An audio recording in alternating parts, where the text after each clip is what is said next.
So this is a video talking about the issues that I'm having with the CTS 288 rotary encoders. So I'll start off with the one that's pretty much a completely non-usable one. So you can see that the shaft here is pretty much completely useless.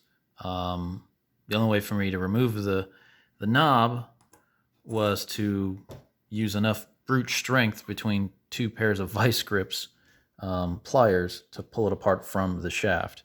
And the reason for that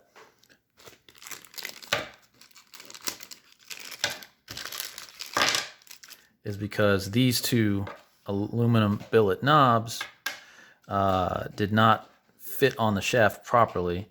And what I mean by that is, so this is the one that was good, and this is the one encoder that was good. And you'll see that it just slides on just fine, and you can see how flush that is comparatively. So you can see that goes almost down to where the nut is. These, on the other hand, you can look and see that it doesn't even shift all the way down, and I have to apply pressure, and I'm not going to put too much on here because I've already destroyed this one because I couldn't remove the billet knob. And you can see, as I'm trying to get it off, it does take a little bit of pressure, which I don't know why that causes the problem.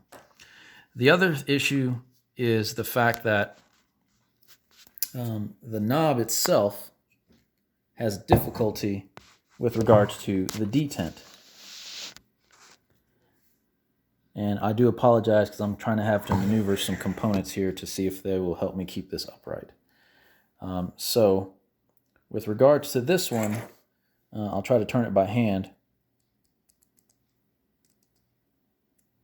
but it's difficult to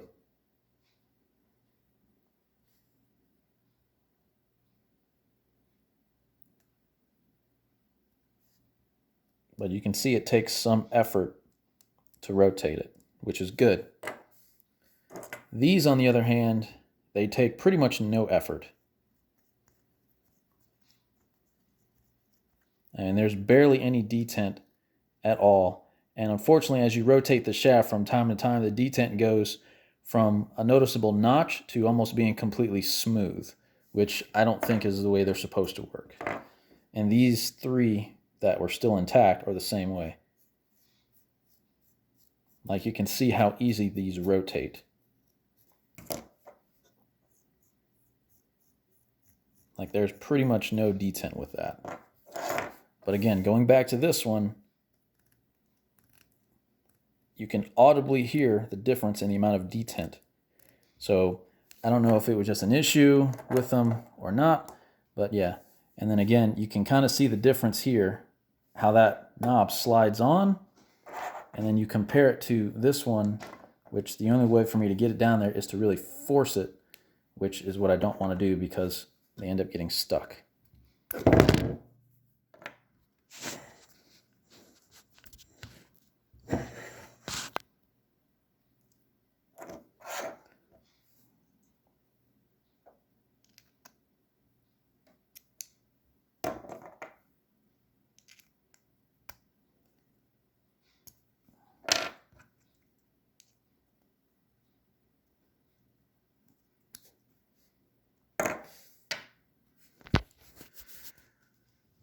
So that's the issue I'm having. This encoder and this knob combination, no problems.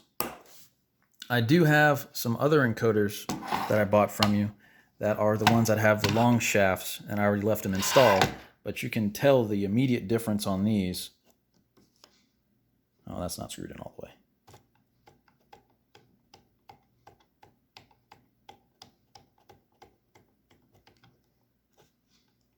And these are some other ones that I had that are the long shaft that were also defective. I just assumed it was just bad luck, but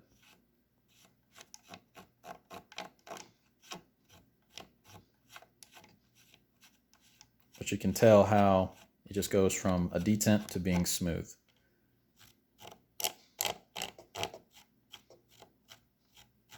And you can tell, so there's clearly a difference between these. So I just chalked it up to bad luck. It happens. let me know what your thoughts are, and I guess we'll figure out a solution going forward.